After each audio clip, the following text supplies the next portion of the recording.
Welcome to yet another show of Candid Talks. This is an episode that I've been looking forward to for quite some time. Not because this gentleman that I've invited to the show as a guest has not given me time. It took me a while to muster the courage to actually reach out and say, "Hey, I want to talk to you on my show." Surprisingly, all it took was one message. I sincerely put that message, and this gentleman very genuinely responded in one go. I am so humbled. I have today is Rick Segall, who is a Hollywood actor, a singer, a theater artist, a director, a writer, and now very famous YouTuber. I'm sure there are a lot of other things that I don't know about, and maybe I've done a mediocre research on what Rick could do. But Rick, welcome on the show. Thank you. Namaste. And I know you're familiar with this term now. Yeah, namaste. Have you learned any Hindi, Rick? Very little. And some of it that's probably not acceptable for me to say. I saw your interview with Nawazuddin Siddiqui, and yeah. I know exactly what you're talking about.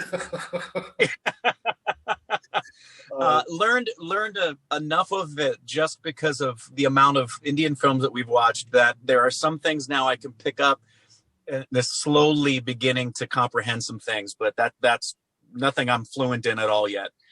Right. I know your dad was into a band, right? The Smubs. Yeah. Wow. Do you also play? Do you? I know you've done musicals and theater, but do you also sing? Uh-huh. Yeah. Oh, yeah. I sing. I play guitar. I play piano, and I haven't really tried any other instruments other than like the drums. I can mess around on the drums, but I'm by no measure a drummer. And I have played in bands for many years. I led worship at the churches that I attended for a lot of years. So I've played the one main church I had been with most of my life. Members of that worship team were quite legendary in the world of rock and roll and jazz. And so I've had the honor of actually leading and playing alongside some of the best musicians alive. So, but that's the extent of my band or music comprehension. Right. So and I write songs. I know you're a fantastic writer, Rick, because I was blown away when I saw Barbarian. And I'm short of breath when I recollect your performance on that show. As a theater enthusiast, I've been on Broadway, I've been on Broadway musicals, London theater. Recently, I saw something called Kinky Boots, which is a musical. Yeah. One of my favorites, I must admit. Of course, as a kid, I followed The Wizard of Oz. So I saw The Wicked in Chicago sometime. Yes. But when I saw Barbarian, something that caught my attention, right? And I want to get down. I know a lot of my viewers and podcast listeners would be raring for me to talk about our stupid reactions, but hold on, that's coming last. Because I believe Rick is a lot more than our stupid reactions. Barbarian, right? 1 hour, 20 minutes of a show that you have written, directed, and it's a monologue. You're the only actor on stage. How the hell did you remember the script and dialogues? You didn't take a break. Are you even human? Yeah, nope. Yeah, no breaks. And it was intentionally, well, at the outset, I didn't think it would be, the finished product would be what it was. I had intended to write a play about the Apostle Peter and the last days of his life, but the fact that it is simply an actor, an audience, a space, and sound, no lighting cues, no props, no sets, no costume changes, no makeup, no wigs.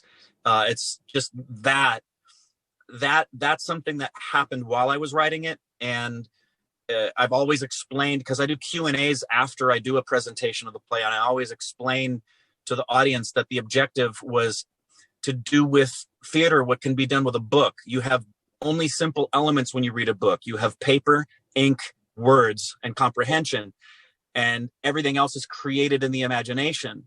And that's what I wanted to do. And thankfully, the responses I get is that everybody says that they can see everything that isn't there. And the memorization process, it's interesting because I couldn't wait to take the writer hat off and start acting. Right. But because it took me 3 years to write, and I went over every single word with a fine-tooth comb, I found that I already had half of the show, if not more, memorized by the time I was starting to do the memorization, because I had been in the script for so long. What was amazing for me when I saw Barbarian, and of course, I've only had the privilege to watch it on YouTube, right? So I could only see one side of it. So I couldn't quite see the audience and their reaction. But halfway through the show, your audience were your characters, because the way they laughed at your dark, sometimes very subtle jokes, right? It was really the audience who actually get in, and they were your co-stars, really, right? On that show. And that was incredible for me. Yeah, one of my favorite remarks I've ever gotten, and I've had this from a couple different people, is there's a moment a little halfway through the show when Peter and Regulus are arguing, and then the guard comes to take Peter away. And as Peter walks off, he turns around and shouts at Regulus and says, "I expect to see you on the other side." And he walks off stage. And I've had a couple of people tell me that when Peter walks off, they caught themselves turning to the left to find Regulus and see his reaction. Absolutely. Absolutely. And caught themselves and like, wait a minute, he's not there because it's one. yeah, absolutely. And I remember when you start off, right, you fall down and then you say a little prayer, you sing a song, and then you spot this guy who's sitting there, and you're trying to have a conversation. It's not very supportive. What was interesting for me is you walk away and you walk around this person. And in my head, watching through the YouTube video, I thought he was there. The way you just walked around, there was no one there, right? But the way you just did that, I thought was brilliant.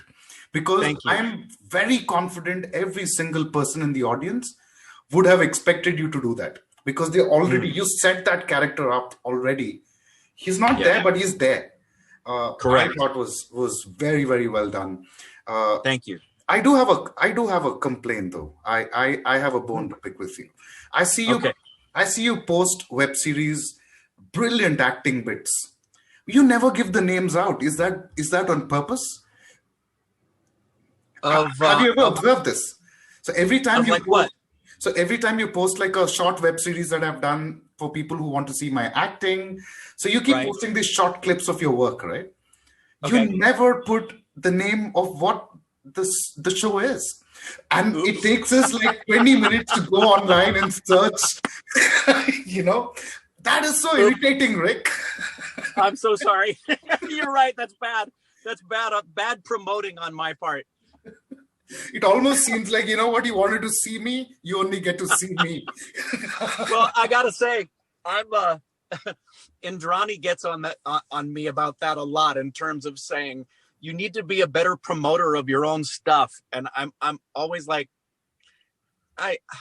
I believe in myself, but I don't want to promote myself. That feels so weird. But you're right. You're absolutely right. So I was curious because I was obviously preparing the last time we spoke to now. I just wanted to get the facts right because most Indians, and I'm sure after they saw our stupid reactions, they go back to search for you and Korbin and the work that you've done. But back in the day when you were, at the helm of acting in all these series, and the OTT platforms weren't so popular then, right? Correct. So to find the right tags now, of course, now I'm sure they're accessible. We can all see all of your good work from the past. Yeah. But I think it helps if, so when I was searching the other day and I said, damn, Rick never mentions the name. So I reach out to all the comments. Some smartass would have probably said it. Hey, I found it. Here's the link to the web series. I'm like, thank God. Rick, I have a very peculiar question for you. Today, I think in India especially, you're known for as a YouTuber now. I think for most people who don't know who Rick is, right? Right. The first point of reference that they get introduced to you is through our stupid reactions.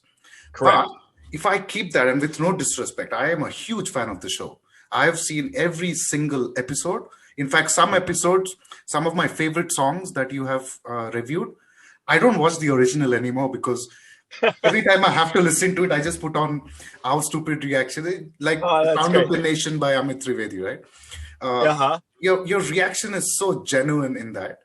But that's not my question, though. Do you sometimes regret that people, don't remember you for the wonderful work that you've done, especially in India? Is that sometimes a disappointment for you? No, that's a great question. For two reasons. I mean, yeah, I do, when all is said and done, I do want people to know me at least equally as much, if not more, for what I can do as an actor. Right. But I've yet to even scratch the surface of the dreams and goals I have as an actor. So I have no complaints about that at all. I consider the notoriety that Our Stupid Reactions and the Stupid family has given to Korbin and I to be a tremendous gift that I'm honored to have. And it'll always be there and be first and foremost. But the only regret I have at this point, and I wouldn't even say it's so much a regret as it is a frustration, Right. is to see some of the things transpire where I get to do work as an actor that I've yet to do as an adult. I have a long resume of what I did as a child actor.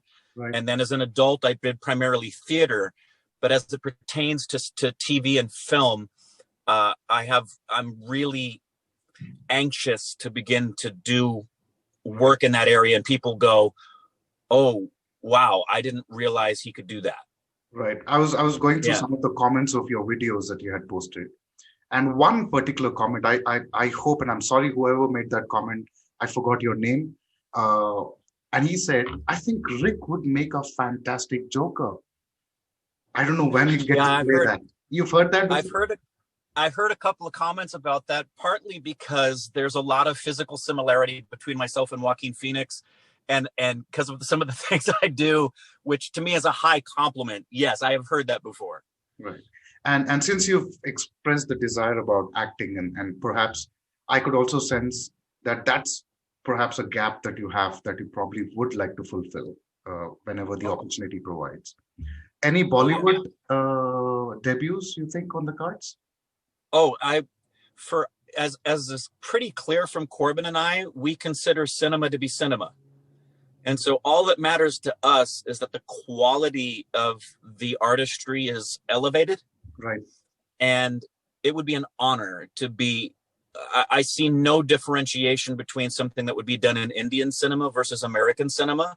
Right. Because the level of artistry is comparable. There's brilliant TV and film that is at the top level of artistry in India that would be an absolute joy to be able to have the gift to partner with some of the directors and actors and actresses that are in India. So yeah, if that opportunity opened up, would run straight to it. Wow. I'm so excited to see that happen sometime in the future for both you and Korbin, because I think you guys make a fantastic team. I must tell you that. Thanks. I do too. I love Korbin. Yeah. So he brings that naughty, funny side.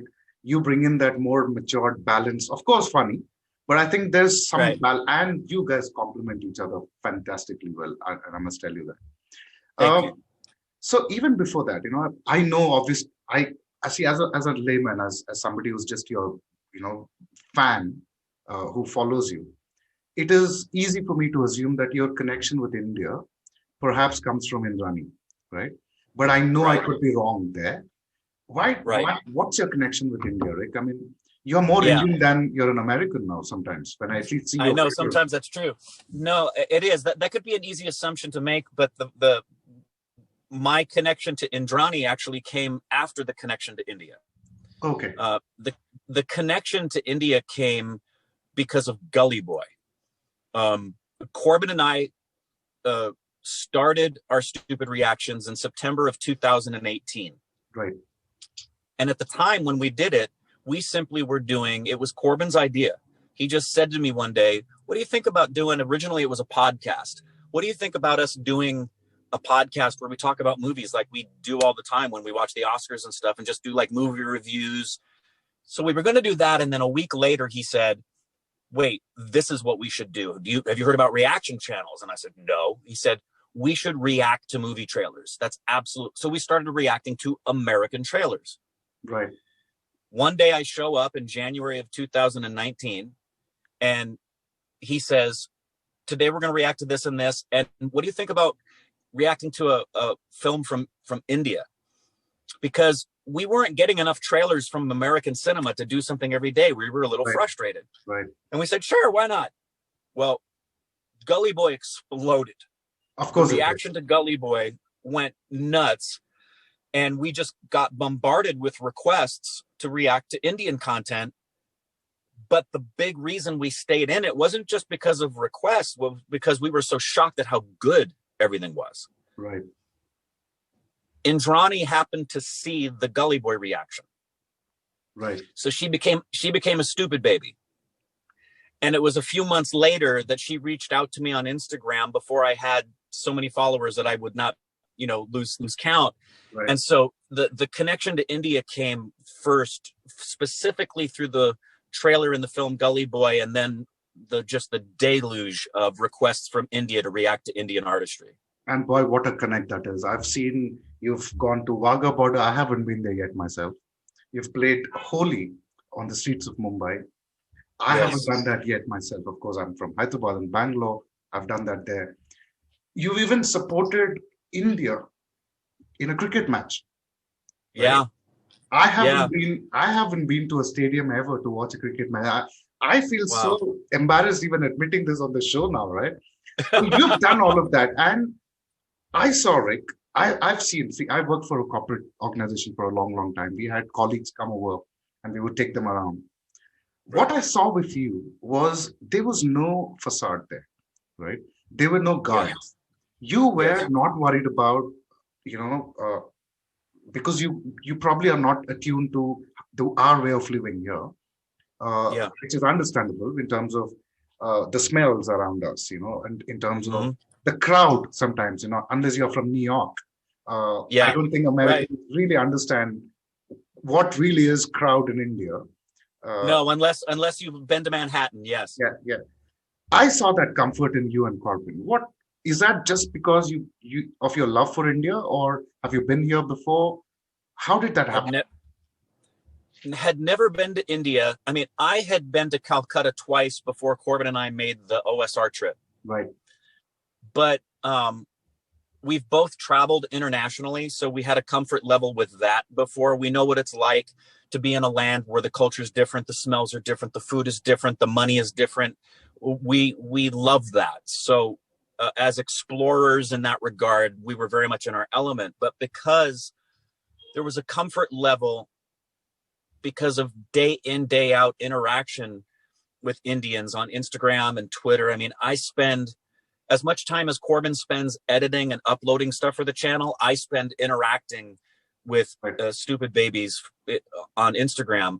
And then the other thing is that one of the most important things about what we do is that Korbin and I have a lot of similarities. As much as we're different, we have similarities. And one of our most important similarities is how much we value truth, honesty, and transparency. You will never see us be fake. You'll never see us do something just to do something. And we know that people matter. Right. And at the end of the day, that's what's important. The fact that we've been allowed into everybody's lives this way. And I mean, to have Indians say to us, thank you, like have someone who lives in New Delhi say, thank you so much for reconnecting me to my own culture. I mean, what kind of a honor is that? And to genuinely, we don't celebrate India for accolades, or we celebrate it because it's worth celebrating. It's right.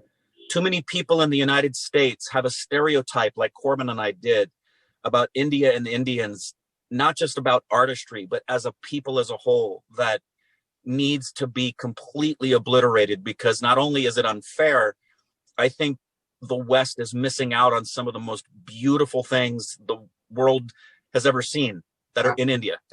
I've seen you cry on the show as well. I think there were a Oh couple of yeah. videos where you got emotional, and watching that, we all got emotional. And I think, and this is something that I wanted to also ask you, right? I see other reaction videos. My introduction to reaction videos was through our stupid reactions. Before that, I never believed I should watch a reaction video. Right. Once I saw Gullyboy, I said, you know what? Maybe there are other good videos. And it is obvious when I see the others that they already saw the video. They exactly know where to react. Almost like they have a post-it right, next to the camera to say 2 minutes, 30 seconds, you have to laugh. You guys, I see you genuinely react. Let me ask you about your intros, Rick. Do you prepare your intros at least? Come on, you've got to be preparing your intros. No, honestly, no. No, we don't. There's been some times, in all transparency, there's been moments, for example, where we knew we were gonna react to something that was gonna have the cigarette involved, so we had a cigarette with the intro. But that's out of 500 videos, that may be 2 where we do that. Wow. Virtually every single moment, the way that we film back to back to back. So we'll film for 2 hours and we'll do 7 or 8 reactions, right? And the way it works is we sit in the chair, Korbin turns on the recorder. We start, which begins with the intro. And then he says, hey, everybody. And we go and we do the reaction. Then he gets up and sets the timer for us to take the picture for the thumbnail. Right. Then he gets right back up and hits record and sits back down. We don't talk. We don't plan. I don't know what's coming next. So every intro is improvisation off the top of our heads. Neither one of us has any idea what we're going to do until we start recording. If there was any time a point where somebody will need to, cut down a video to say how to react to a video, I'm going to take this section that you just said and I'll put it out there as a video, because I think it is reaction for Christ's sake, which means it has to be spontaneous and it has to be honest, right? Yes. Yes. If you look at the word reaction in the dictionary, that's what it means, right? It has to be a spontaneous response to something that you've seen or felt. And it has to be not just spontaneous, but it has to be honest. Absolutely. Yes. Which stems from who we are as people and who we are as actors. Because in actor training, if you're in workshops or you're doing scenes or you're being directed, that's one of the primary things, and I've done that as an acting teacher, is if I feel like something isn't coming from a place of genuine honesty, if it's contrived, if it's pre-thought, if it's prejudged, then it's not genuine. It's not happening in the moment. And we feel the same way about reactions. Right. And that's why, I could get a lot of stupid babies saying, you got to watch this movie. It's fantastic. You're going to love it. And then I see it and I think it's awful. I'm not going to look in the camera and lie. I'm going to be honest and tell you, you may think it's great. I think it's trash. And here's my opinion as to why. And I see, Korbin and I are not people pleasers. and I like the way you do it too, Rick, right? So both you and Korbin, you definitely bring out elements that you felt were stupid, like something around male chauvinism, for example. I've always observed that you point it out. You're the first one to take it out and say, that wasn't good, right? Yeah. That was, or each time there are stereotypes about either a race, a gender, you call it out. And yes, you always have done that, and I've observed that, so I'm with you on that. Who selects your videos, Rick? I'm curious to know. Who selects what video you're going to react on? The final decision is always Korbin, and we designed it that way from the beginning. He decides, and he has a team of people, which is the inner circle of the Stupid Family. There's actually a Twitter handle for them on Twitter called TSF, the Stupid Family, which is a handful of people in India who take the requests and siphon them down and then give suggestions to Korbin. As well as if you're on Patreon, there's always 2 movies per month that Patreon members can select. But every decision about what we do on the channel is Korbin. Now, there are many times he'll ask me. He'll say, should we watch this or should we watch this? Right. I want to do a video. He'll say, I'm thinking of doing a video on this. What do you think? And especially when we celebrate a milestone like 700,000, 800,000, that has always been him letting me take the handle on that. I write those songs, and then he comes up with the concept and directs the video. Right. But when it comes to the day in, day out reactions and reviews, Korbin makes all the decisions, and I just react with him to whatever he knows is coming. Fantastic. But that's why he has a team, because they help him select, because Korbin never, he may choose what we react to, but he never watches it beforehand. He, like me, is seeing it for the first time. Right. And it's evident when anyone sees your show. I think it's very, very evident. So I'm going to let you go in shortly, but before that, I have quick questions for you, Rick. Sure. Of all the videos that you have, you've done reactions on, which one's your favorite? Is there a favorite? Well, my heart, for sure, Gullyboy will always have the special place of being preeminent because of the fact that we wouldn't exist without that reaction. Right. And it also evidences our ignorance when we came in of how little we know about India and Indian cinema. After that, to pick one, I'll tell you the first couple that come to mind. Sure.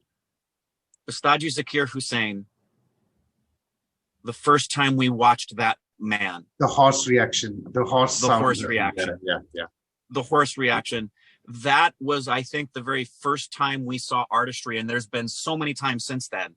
But that was the first one we saw that literally caused our jaw to drop and say, why isn't everyone on earth aware of this extraordinary giftedness right here? Yeah.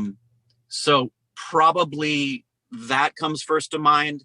And then I remember the first time we did one on fairness creams and skin color changes. Oh, yeah. Those are some of our favorite reactions, because that's one of the things I think that differentiates us from other reaction channels, is that we don't just do reactions to trailers and movie reviews, but we'll see things that touch on civil rights and human rights and social change. Oh. And I got so many messages from stupid babies saying, I'm dark. I can't tell you what it means to me that you would say what you said, and how I've been treated. And that first video was our entrance into understanding, wow, I had no idea this was as big an issue, and the kind of issue, because it's very different than what we deal with here with racism. Absolutely. In America. Absolutely. So those are the first ones that come to mind as far as my most favorite. Okay, so now the obvious next question. Which ones you don't like?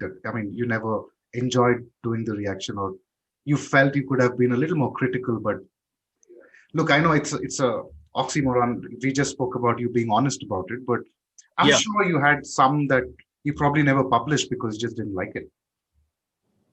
There's one we didn't publish. There's only one reaction that we did and then looked at each other and said, that was an absolute waste of time.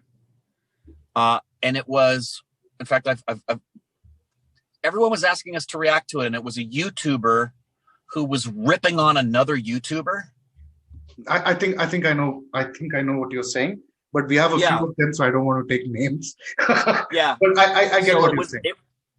There was a famous YouTuber ripping on another famous YouTuber, and apparently like his flaming and roasting them was funny, and we found it to be an absolute waste of intelligence and time, and we didn't even post the reaction. My least favorite thing we do is when we see something and it's a reaction that it was recommended, and for us it just falls flat. Right. It's like, that was fine. Yeah. Those are my least favorite. And sometimes that'll happen. We'll film 2 or 3 in a row that aren't that great, and you're like, oh, I got to get the wind back in my sails. I need to get So I now know the process behind selecting them, but if through this and through this channel, I've got acquainted to you now, Rick. If I were to make a request to you, right, as a part of this show, And I don't know how Korbin and his team would like this. I would love to see you guys react to this. I would like to see. No, I'm pushing my luck there. I'm pushing my luck. But no, but there are a couple of artists that I've always felt you guys weren't introduced, and after doing 500 episodes, I'm actually surprised you never gotten to react to them. But I now know the process, and I think I respect that. So there are a couple of artists like Raghu Dikshit, for example. Incredible story. I think you knowing your music taste now. I know what kind of music you like now, right? Through your reactions. Yeah. That's something that I think you definitely like, and maybe perhaps somebody. You've done Agam. I had a complaint of that for a long time. You've done Agam. Raghu Dikshit and maybe perhaps Indian Ocean. By the way, they are one of the longest surviving Indian bands. They have a record of doing the most number of live shows in a year for any band ever. Wow. So all right. So that's something perhaps I'll put it on your Skype and then okay, yeah, please do. I'll do my little recommendation. I'm using this forum. And we repeatedly view, we'll say we're barely 2 years old. Right. And the amount of artistry from the past, just the past, new artistry is happening just the past is a lifetime of stuff to experience and enjoy. And so we know there's some legends of film and music we haven't even seen yet. We know. So, sorry, I was just pushing my luck there, Rick. No, it's okay. No need to be sorry. But yeah, so thank you. This means a lot, Rick. I am still surprised. All it took was me genuinely reaching out to you. It was very sincere on my part, and I meant it when I said there are days, as an entrepreneur, sometimes I end the day very stressful. So I switch on TV, put on YouTube. I see some of your reactions, some of your funny ones. One of my favorites is the one where you reacted on the EIC's song on Trump. I don't want to. Yeah, see, I know, right? And I just enjoyed your genuine reaction. I think Veer Das had the same impact on you. Yes. So I meant it, and I'm even more humble talking to you today, Rick. This Thank you. Means a lot to me personally. The belief system that somebody can be widely popular and can still be very, very humble and friendly. And I think you're an epitome of that for me. So my respect for you and Korbin and your show, Our Stupid Reactions, has gone up a few hundred folds now. So thank you for being who you are. Thank you for being the Rick that we all love in India. Please don't change. Be like this. I won't. And hopefully, if all this goes away and we see you back in India soon. Yes. I did see one of your posts about long distance relationships and how you miss traveling. I could hear you. I could feel you. So I hope all this goes away soon and you get to come to India. Me too. I wish you good luck. Happy holidays ahead, Rick. Thank you. And continue to entertain us. And I would love to see you in an Indian cinema someday. Me too. Oh, you've got the Indian head nod also now. Oh, you need to know. Yes, you need to know. There are. It's the nature of being actors. Korbin and I. You naturally absorb things that you find attractive. Right. So I remember I was walking alongside somebody that I was talking to just randomly on the street. It was an interesting conversation, and they were from Scotland, and I had to stop myself, because I could easily slip into their accent. I've done that. Right. I remember being on the phone with someone from England, and as they were talking to me, I slowly started to slip into this accent as I was talking to them, and I had to pull myself out of it as I was talking to them and get back into my accent.